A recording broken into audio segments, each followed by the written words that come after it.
Hello, welcome to Matters of Decorum. I'm Scott Corum. This is what matters to me.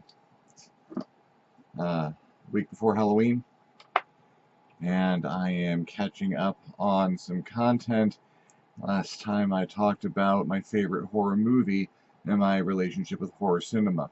Even before I got to horror movies, or about the same time, I really got into horror stories, horror literature.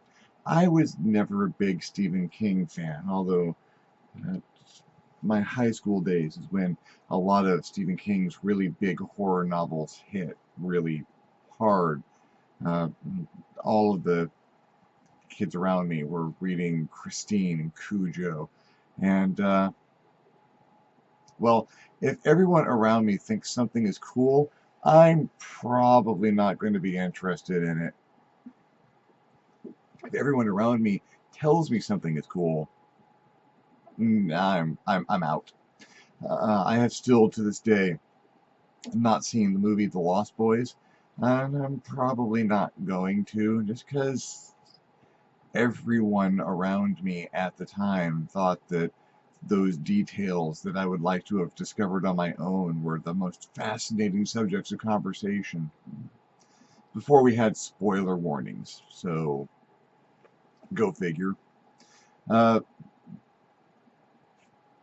but a friend of mine, Rob Mitchell, turned me on to the works of H.P. Lovecraft in high school. There's a lot of associated work. If you read a lot of Lovecraft, you're going to read a lot of Robert Bloch. I went back and read a bunch of Edgar Allan Poe. Um, Became so involved with this that when I'm going to college in St. Louis, I managed to get myself into a class uh, called Popular Literature of Fantasy and Horror. Uh, Teacher of that class, Philip Schruffler, literally wrote one of the books on the Lovecraft mythos, the H.P. Lovecraft Companion, in fact. Really good book. I've got a copy of it on my bookshelf. It fills in a lot of gaps, has a really good humorous and academic approach to the work. People that I have worked with have been really adept students of the man and his work.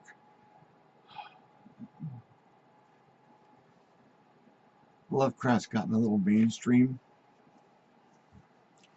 Cute little Cthulhu plushies and uh, stuff like that.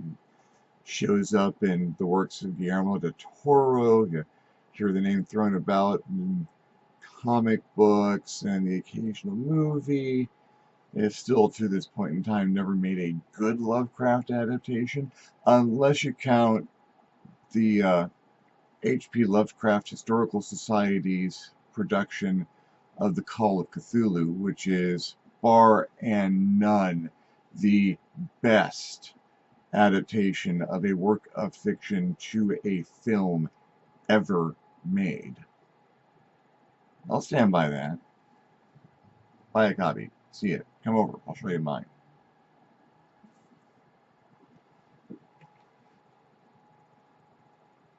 But I was into Lovecraft before Lovecraft became mainstream. Hipstery kind of comment. I was into Lovecraft before he was cool. Lovecraft's always been cool. I had an assignment back in the day of that class in St. Louis.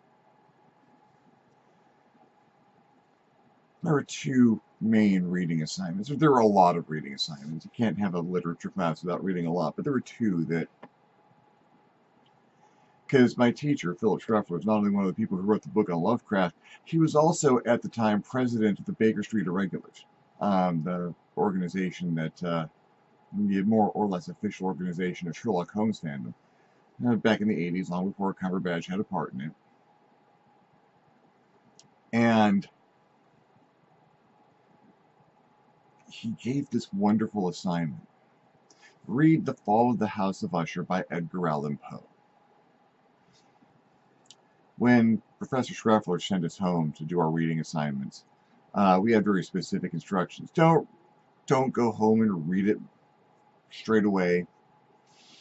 Don't read it during daylight. Don't read it in a well-lit room. Don't read it when the weather's good. It was St. Louis, and I was taking the class in the fall, so it was not a far assumption to make that sometime over that weekend there'd be rain, wind, maybe thunder, lightning. Light a few candles, maybe get a single good source of reading. You don't want to hurt your eyes. Good light over your shoulder. Then you read the story. When we read The Fall of the House of Usher, we came back to class after that weekend, and we spent the class session looking at the events as they are described in The Fall of House of Usher by Edgar Allan Poe, as though we were Sherlock Holmes, and someone had come to us and told us this story, and we were to make some sense out of it. And it wasn't impossible. It wasn't an exercise in exposing Sherlock Holmes to the supernatural. In the case of the Sussex vampire, Arthur Conan Doyle has Sherlock Holmes say that ghosts and vampires need not apply.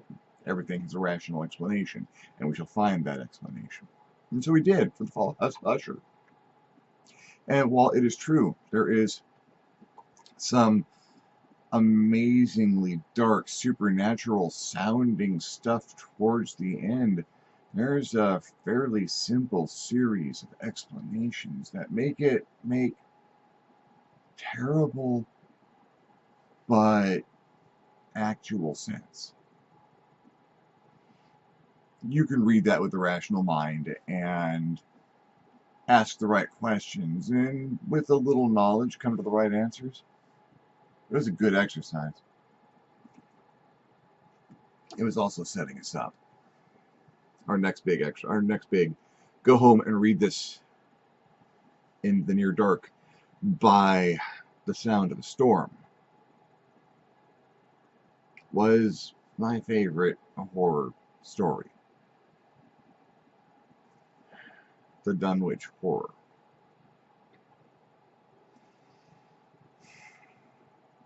There have been a couple of movie adaptations made. Dean Stockwell, the common element in both. The first one from the 70s was better. And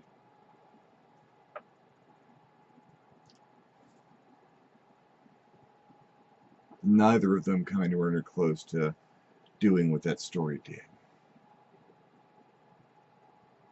My professor set me up. Set up the whole class. It was amazing. Because we anticipated the exact same exercise. Okay, we're going to go home, we're going to read this when it's all spooky and emotional, and we're going to come back to class, and we're going to try and find a rational explanation for these things. So I see how this works now. I'm going to read this like I'm Sherlock Holmes. I'm going to start off that way. I'm going to try and have a rational explanation for absolutely everything by the time I get to this, so I'm going to be ahead when I get to class. Oh, I thought I had it figured out.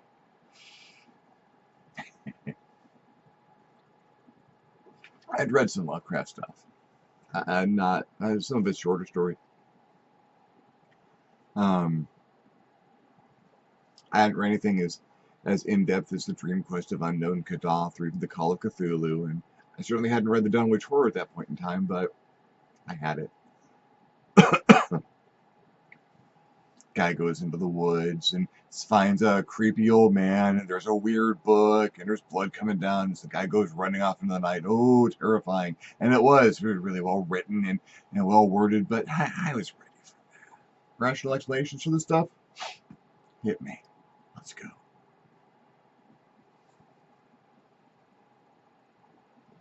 The Dunwich Horror Spoilers from here out, if you haven't read the Dunwich Horror or would like to, or are not familiar with the story and would like to become familiar with the story at your own point, at your own speed from here. I'm going to spoil the whole thing here, and I'm not. I'll describe my experience with this, but your mileage may vary.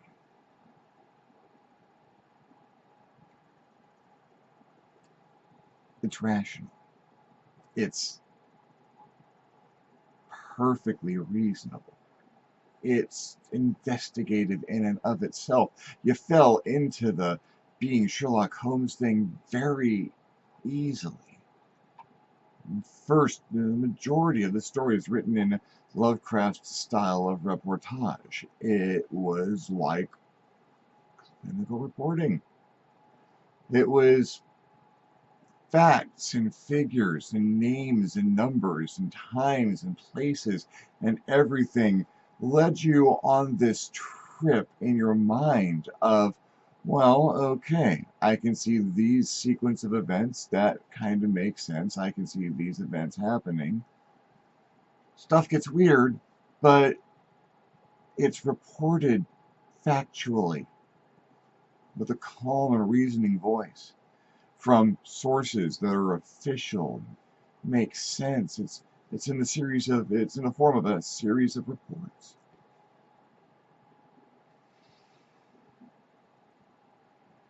The voice he uses, the points of view that he borrows to express what is happening in the story, what these events are occurring. Rational, reasonable, dry, little emotionless. It's stuff's going on. There's not a real question about it. This happened, and you fall into this thing of, okay, that happened, okay, that happened, that seems reasonable, that happened. So that 4 or 5 unreasonable things have happened before you realize unreasonable things are happening. You read a page and turn the page and stop. Turn back. Did I really read that description? Yeah. It's like it didn't fit. It stood out, but you accept it and move on. This is the trap. I like to capture this. If I'm running a horror game, that's what I want. I want people walking down the trail of evidence and events going, yes, this is reasonable. I don't see why there's a problem here. You didn't even need to call us in for this because look at this. It's all makes perfect sense. And then I want someone to stop and look at me and go, wait a minute. What was that? That thing. You know, we all just walked past it, but what was that thing?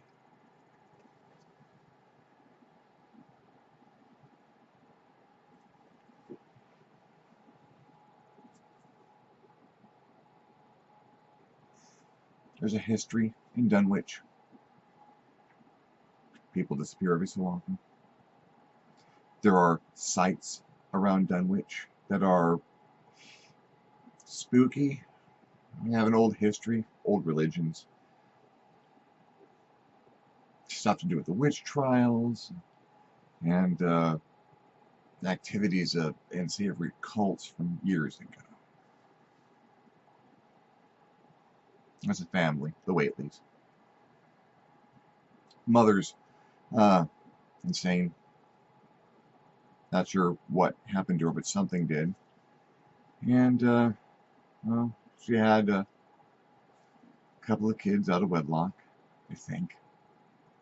It was Wilbur, and we don't talk about Wilbur's brother much. Wilbur's trying to get stuff, books. He goes to a university and talks to the people there, who surprises them with his knowledge about certain things, but they can't really help him. Those books, they belong in the private collections. Sorry, you can't have those. can't even really look at them without the right paperwork. They're old and they're really valuable, and you got to wear gloves and you have to have a certification handling that kind of stuff. I'm sure you understand.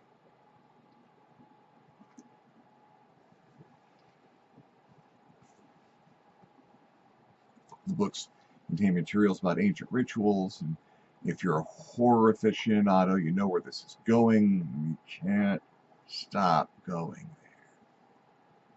Materials have been sent out to the Whately household for a while, building on extra rooms, extra structures, maybe expanding the barn.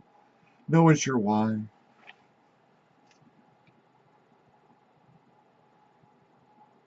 There's an astrological conjunction coming up. Did I mention the astrological conjunction? Stars, planets lining up. They happen. You can observe, stars and planets moving. It's a rare one, but it's talked about in a number of things. And surprisingly enough, some of those old books.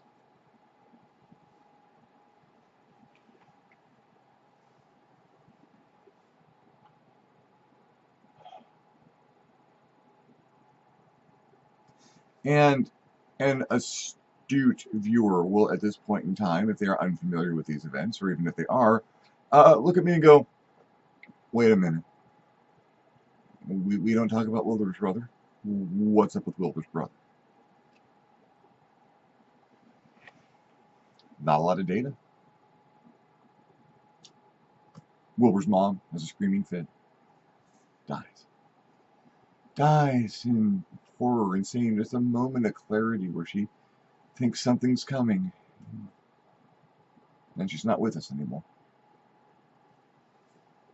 Conjunctions happen. Book gets stolen.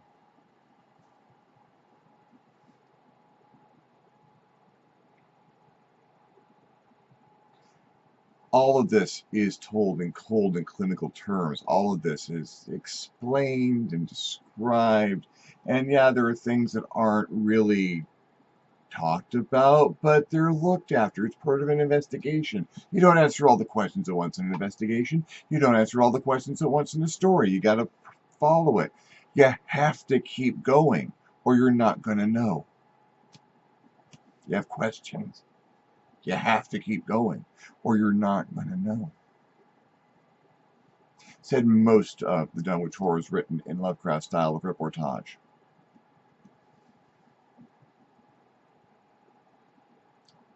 Conjunction happens. The stars line up. And Wilbur's brother comes out. Yeah, the kids were fathered out of wedlock because their father was an ancient and terrible god of godlike being of undescribable power, one known as Yog-Sothoth. Wilbur took after his mom. Wilbur's brother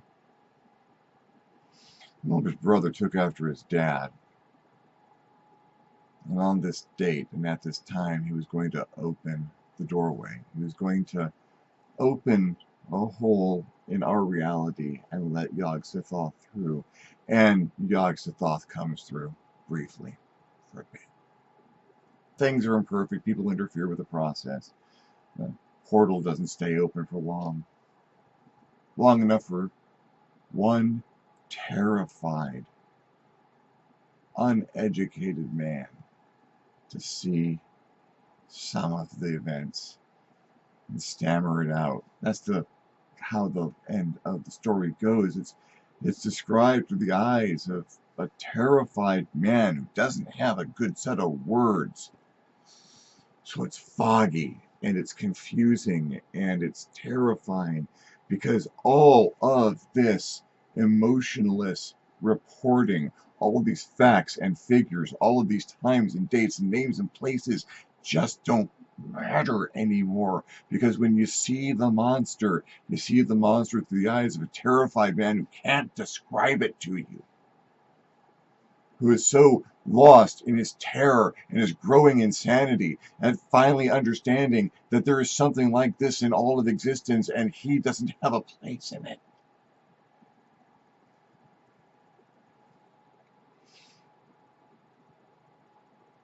the Dunwich Horror lays this beautiful walkway out in front of you for you to follow with little bits and pieces of crumbs and questions that keep you taking the next step. And at the end, there's a hole of insanity. The nice walkway just stops, and if you want the answer, you have to dive into that hole. And there is no reason, there is no logic, there is no, this is all part of a perfectly understandable natural scientific world, and we can break this down to find out what most likely really happened. No. There are things out there that dwarf mankind, to which we are less than microbes. There's a whole universe out there that is stranger and darker and bigger, and we don't matter. And it's through luck and chance and the whims of fate that this event did not end all of our existences in screaming and terror.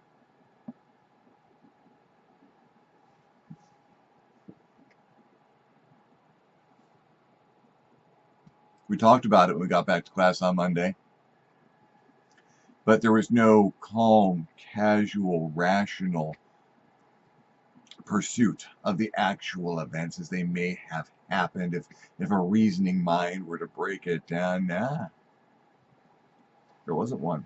One didn't exist. Can't take those events and apply a rational set of logical means to it.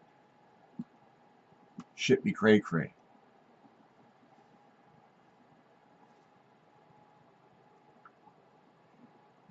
It's not perhaps the best Lovecraft story.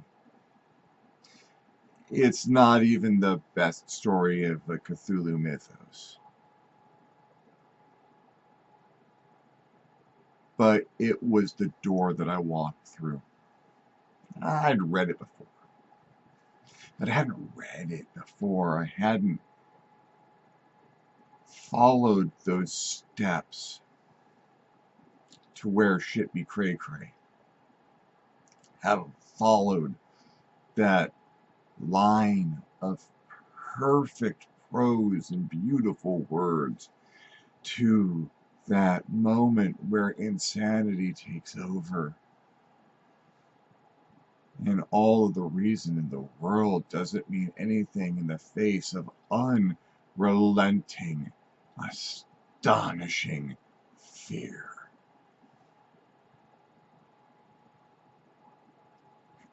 I'm a very fortunate human being in that I am within 45 minutes of an organization known as the H.P. Lovecraft Historical Society. Shout out. Hey guys. And they occasionally host games of Call of Cthulhu. And my good friend Gina keeps an eye out for those events. Shout out. Hey Gina. And I see that pop up on my Facebook page. It's not these big, grand 25, 30 people. Nah. 6 or 7 tickets. Grab them when you can. Show up one evening. And Sean, if you're watching this, those games are amazing. You're a tremendous game master, and you understand the source material to such an amazing degree that I am guaranteed that those games are going to be something phenomenal. We've got another one coming up a week from next Wednesday. We need to finish up a Pulp Cthulhu game that we started earlier this month that we just didn't have time to finish. But we really need to finish it.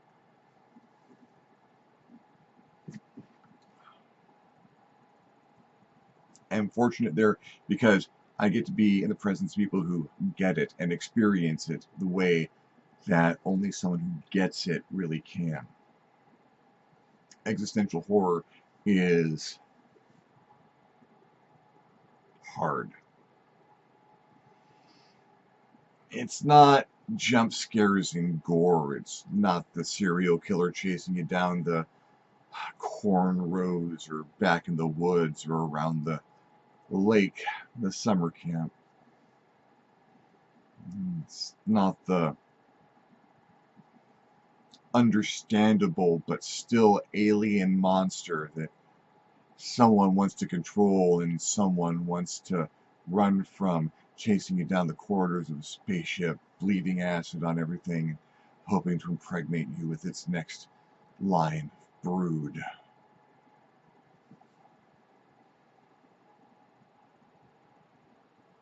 Because in all of that, the serial killer or the alien or the trademark safe dream-based monster, those things care about you. Those things care about you enough to target you and chase you and kill you, to make those kills interesting and personal. And your death is something that it is after. Texas Chainsaw Massacre, you matter. You matter so much that you have to be chased down and killed. Even in it's like House of a Thousand Corpses or The Devil's Rejects, where people are reduced. They're not persons or things to be chased and hunted. They still matter. They are still a thing. Existential horror is the opposite of that. You're not a thing. You're just another something that exists that doesn't matter. The things from beyond the far stars and between the geometries are simply going to go about their existence the way they always have.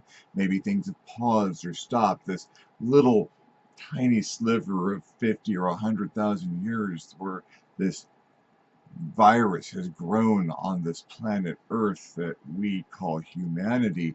That's the time between the blinks of the eye of the outer gods or the great elder ones, and they're blinking again.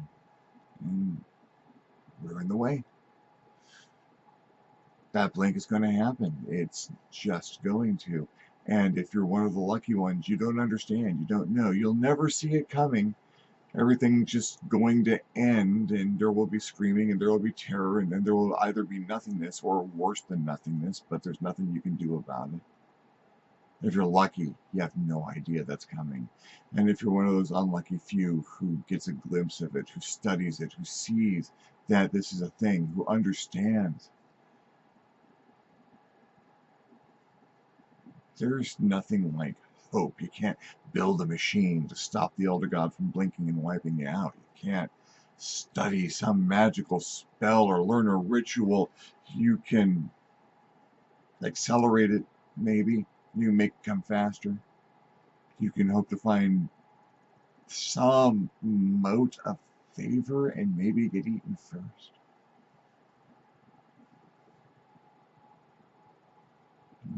Best bet becomes oblivion, but you're probably going insane. Insane from that cosmic helplessness of this is what the universe is, this is what is going to happen, and there's absolutely nothing you can do.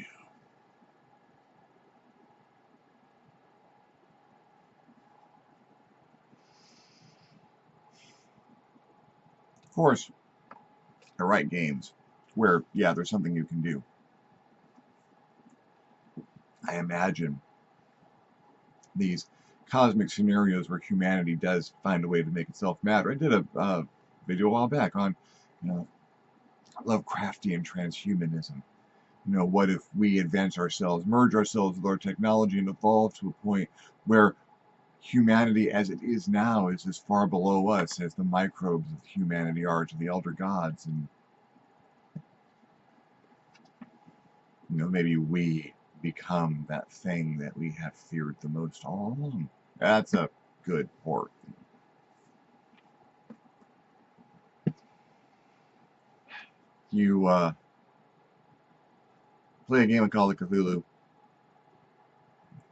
you don't win. You don't win a role-playing game. You don't win Dungeons and Dragons. You don't win Call of Cthulhu. You don't win Star Frontiers or Space Opera or Top Secret. There's no win.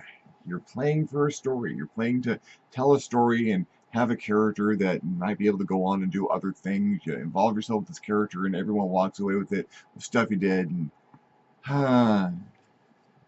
like Call of Cthulhu, you're not walking away with it with that character. Very rare cases. I lose my Call of Cthulhu characters on a regular basis. It happens, and it's kind of amazing because you have this story about, for a brief, glaring moment, you almost made a difference, or maybe you did make the slightest bit of difference. You mattered. You died. You went insane. Lost your conscious mind and taken in by the oblivion of sanity. That's a good story. That's a great story to be able to tell.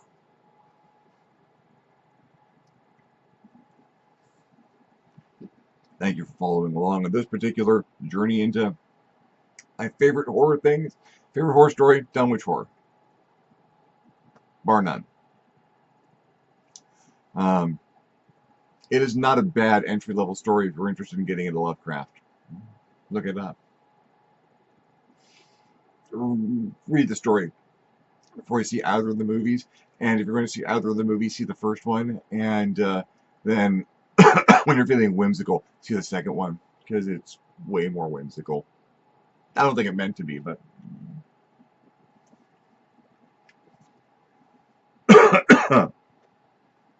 If you liked the video, give me a thumbs up. If you didn't like the video, give me a thumbs down. Feedback is feedback. If you have any questions or comments, your own favorite horror stories, other things you'd like to hear me talk about, leave me a comment. You'll love leaving me a comment. I'll love getting one. If you really dug the video and like to see these videos when they come out, go ahead and hit the subscribe button. Hit the little button next to the subscribe button, the little bell, so that you actually get the notifications when the things come out. If you super dug the video, I invite you to hit me up my Patreon page, www.patreon.com/ScottCorum, and consider donating. Absolutely anything helps. It allows me to make better videos more often. In the meantime, thank you very much for watching. I'm Scott Corum. This is what has mattered to me, and I will talk to you next time on the next Matters of DeCorum.